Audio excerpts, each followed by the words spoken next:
बढ़ते जाते वाले हैं। तो सबसे पहले एटीएस कोर्स के बारे में जानेंगे कि कोर्स है क्या, इसका पूरा नाम क्या है और इसमें क्या क्या सिखाया जाता है, कौन इसे कर सकता है और इसे सीखने से क्या क्या फायदे हैं, ये सभी चीज़ों के बारे में यहाँ पे बात करेंगे। और साथ में ये भी जानेंगे कि इसके अंदर कोर्स कंटेंट क्या है, यानी कि इस कोर्स के अंदर क्या क्या चीज़ें आपको जो है सिखाया जाता है। तो चलिए जानते हैं। तो उससे पहले मैं आपको बता दूं कि अगर अभी तक आपने सब्जेक्ट को चैनल सब्सक्राइब नहीं किया है तो वीडियो के नीचे दिए सब्सक्राइब बटन पे क्लिक करके सब्जेक्ट को चैनल सब्सक्राइब कर लीजिए और उसके बाद एक बेल आइकन आएगा उसे भी दबा दीजिए, जिससे आने वाले नए वीडियो मिल पाए। तो चलिए जानते हैं आगे कोर्स के बारे में। इसी जो कोर्स होता है इसका पूरा नाम है advance diploma in computer application. ये एक बहुत ही पॉपुलर कंप्यूटर कोर्स है, बहुत सारे लोग इस कोर्स का नाम जानते हैं और बहुत काफी टाइम से जो ये कोर्स करते आ रहे हैं। इस कोर्स के अंदर क्या क्या होता है, इसे जो है 1 साल लगता है सीखने का। अगर आप इस कोर्स को करते हैं तो 1 साल लगेगा, तब जाके आप इसे सीख सकते हैं, क्योंकि ये है एडवांस डिप्लॉय कंप्यूटर एप्लीकेशन। ये 6 महीने का भी होता है, जो होता है डीसी यानी कि डिप्लॉय कंप्यूटर एप्लीकेशन होता है, जो 6 महीने का होता है, पर ये जो है वो 1 साल का है। और इसे सीखने का जो फीस होता है वो लगभग 7,500 रुपये लेके चलिए, अप्रोक्स जो है फीस लगता है इसे सीखने में।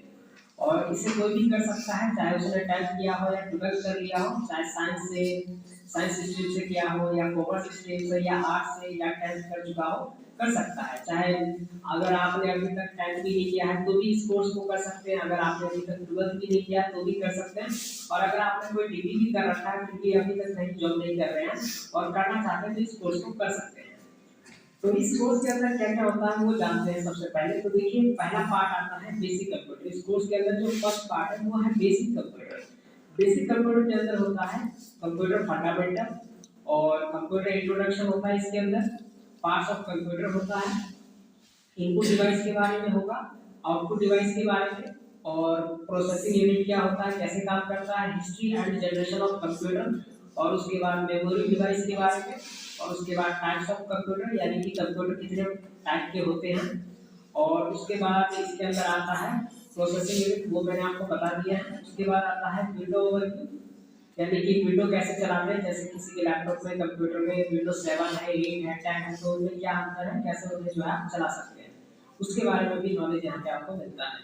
उसके बाद आता है full form related to computer, यानी कि कंप्यूटर से रिलेटेड बहुत सारे यहाँ पे आपको फुल फॉर्म भी सिखाया जाता है, करवाया जाता है, जैसे 100 150। ये डिपेंड करता है कोर्स कंटेंट पे और इंस्टीट्यूट पे कि वहाँ पे कितना जो आपको सिखाते हैं। उसके बाद इसके अंदर आता है वायरस और एंटीवायरस के बारे में, यानी कि वायरस क्या होता है, कैसे हमारे सिस्टम को नुकसान पहुंचाता है, और एंटीवायरस से हम कैसे अपने कंप्यूटर को सेफ तरीके से रख सकते हैं, इन सभी चीज़ों के बारे में। उसके बाद आता है इसके अंदर सॉफ्टवेयर, यानी कि सॉफ्टवेयर में क्या क्या आपको सिखाया जाता है। तो जो पहला सॉफ्टवेयर होता है वो होता है सिस्टम सॉफ्टवेयर, यानी कि इसके अंदर आपको सबसे पहले सिखाया जाता है ये मेन पार्ट है इस कोर्स के अंदर के। अब आता है सबसे पहले एमएस पेंट, उसके बाद आपको सिखाया जाता है नोटपैड, यानी कि नोटपैड में किसी भी तरह का सिंपल फाइल जो टाइपिंग का होता है वो कैसे आप बना सकते हैं, क्रिएट कर सकते हैं। उसके बाद आता है वर्डपैड, यानी कि वर्डपैड में कैसे आप लिख सकते हैं, कलर कर सकते हैं, डिजाइन कर सकते हैं, थोड़ा सा फॉर्मेटिंग वगैरह करना हो तो कैसे कर सकते हैं, क्योंकि ज़्यादा फॉर्मेट तो होता नहीं वर्डपैड के अंदर, एक सिंपल पैकेज है तो ये कर सकते हैं। उसके बाद आता है माइक्रोसॉफ्ट ऑफिस पैकेज, यानी कि एमएस ऑफिस आता है। तो आप बात करते हैं एमएस ऑफिस के बारे में। तो देखिए एमएस ऑफिस में क्या होता है, सबसे पहले इसमें आपको सिखाया जाता है माइक्रोसॉफ्ट ऑफिस वर्ड 2007। 2007 सीखने के बाद क्या करेंगे आप, इसके अंदर date sheet, syllabus, paper typing, document, ये सब चीजें कैसे बनाते हैं वो आप कर सकते हैं। उसके बाद सिखाया जाता है दूसरे नंबर पे माइक्रोसॉफ्ट ऑफिस पावरपॉइंट 2007। 2007 भी यहाँ पे सिखाया जाएगा आपको, और जो लेटेस्ट वर्जन होगा वो भी यहाँ पे आपको सिखाया जाता है। और 2007 हम इसलिए सीखेंगे सभी का क्योंकि 2007 जो बहुत ही पॉपुलर वर्जन है और सभी जगह जो ज्यादातर यूज किया जाता है। अब जब आप पावरपॉइंट सीख लेते हैं तो इसमें आप किसी भी तरह का जो है प्रेजेंटेशन तैयार कर सकते हैं। और उसके बाद आता है माइक्रोसॉफ्ट ऑफिस एक्सेल। एक्सेल जब आप सीख लेते हैं तो अकाउंट से या मैथमेटिकल जितने भी वर्क होते हैं वो आप एक्सेल के अंदर कर सकते हैं।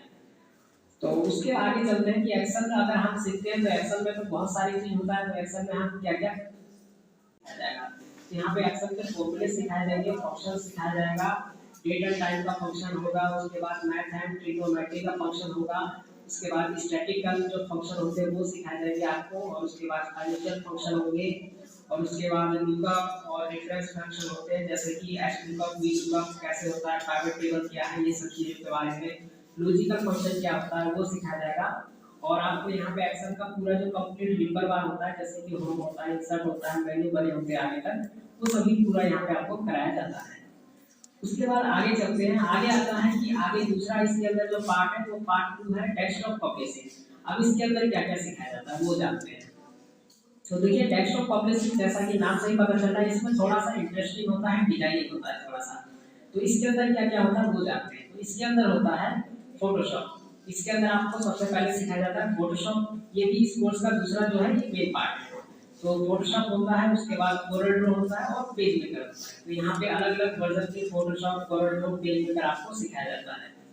अब बात करते हैं कि फोटोशॉप क्या होता है, कोरल ड्रॉ क्या होता है और पेज मेकर क्या होता है, ये तीनों में अंतर क्या है और क्या काम करते हैं। तो सबसे पहले जानते हैं फोटोशॉप। फोटोशॉप का मतलब होता है फोटो बनाना। जैसे मान लीजिए आपका पासपोर्ट साइज का फोटो बनवाना है या फुल फोटो बनवाना है, तो आप किसी फोटो स्टूडियो दुकान पे जाते हैं, फोटो खिंचवाते हैं और वहाँ पे तैयार करवाते हैं। तो वो काम जो है फोटोशॉप में किया जाता है। यानी कि फोटो बनाने का, किसी भी फोटो को खींच के आप एडिट करके उसे जो है एक अच्छा सा सुंदर सा फोटो जो है बना सकते हैं। उसे एडिट करके एक अच्छा सा कलर दे सकते हैं, लाइट दे सकते हैं, यानी कि अपना क्रिएटिविटी जितना भी उसमें मिला के उस फोटो को और भी अच्छे तरीके से प्रेजेंट कर सकते हैं। तो ये होता है फोटोशॉप के अंदर। उसके बाद बात करते हैं कोरल ड्रॉ। कोरल ड्रॉ के अंदर क्या होता है, जितने भी बैनर होते हैं, पैम्फलेट होता है, मैगजीन होता है, न्यूज़पेपर में डिजाइन बने होते हैं, वो सभी चीजें कहाँ पे तैयार किया जाता है, कोरल ड्रॉ के अंदर। जैसे मान लीजिए कोई कंपनी है, कोई स्कूल कॉलेज जो प्रचार करवाते हैं अपने बिजनेस का, तो वो जो है बैनर बनवाते हैं, पोस्टर बनवाते हैं, वो सभी चीजें कहाँ बनता है, कोरल ड्रॉ के अंदर आके बनता है। यहाँ पे बना के और प्रिंट किया जाता है। तो ये होता है कोरल ड्रॉ के अंदर।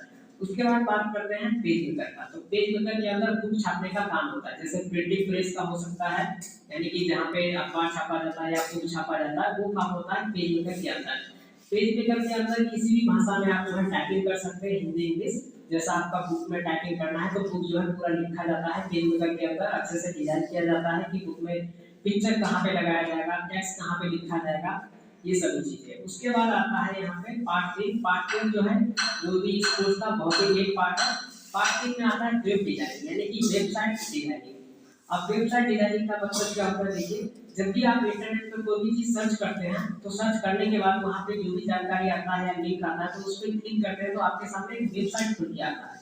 तो वहाँ पे वेबसाइट के अंदर वो जानकारी दिया जाता है। जैसे आप ये वीडियो देख रहे हैं तो किसी वेबसाइट के अंदर देख रहे हैं, आप अपना फोटो डाल रहे हैं तो किसी वेबसाइट पे डालते हैं, है ना।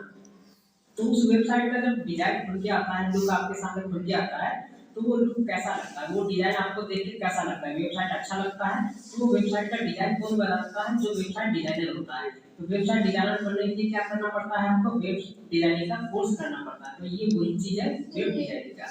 इसके अंदर क्या होता है कि आप वेबसाइट कैसे डिजाइन करना है, कैसे उसका एक अच्छा सा लुक बनाना है, वो चीज आप डिसाइड कर सकते हैं। वो वेबसाइट मोबाइल में कैसा दिखेगा, कंप्यूटर में कैसा दिखेगा, लैपटॉप में कैसा दिखेगा, वो होता है। उसके बाद आता है यहाँ पे पार्ट 4। पार्ट 4 होता है टैली ERP 9 GST के साथ। इसके अंदर होता है अकाउंटिंग का सर्कल, यानी कि आप टैली सीखेंगे यहाँ पे। और टैली यहाँ पे बता दूं आपको, जो ये ATC कोर्स है इसके अंदर टैली ज्यादा नहीं सिखाया जाता है पूरा कंप्लीट। इसके अंदर टैली का सिर्फ बेसिक नॉलेज आपको दिया जाता है, जो भी आपको टैली में पेमेंट काम कर सकते हैं, और बेसिक नॉलेज। क्योंकि कोर्स का टाइम जो है काफी कम हो जाता है, एक साल के हिसाब से यहाँ पे सीखते सीखते बहुत सारी चीज आपको टाइम मिल जाता है सीखने का। तो इसलिए टैली का पूरा नॉलेज नहीं होगा, बाकी सभी चीजों का आपको जो है पूरा नॉलेज मिलता है इसके अंदर। टैली के अंदर आप अकाउंटिंग से रिलेटेड जितने भी वर्क होते हैं वो सभी वर्क जो है यहाँ पे आप सीखेंगे। उसके बाद आता है पार्ट 5, यानी कि आप पांचवा पार्ट जो है वो है इंटरनेट।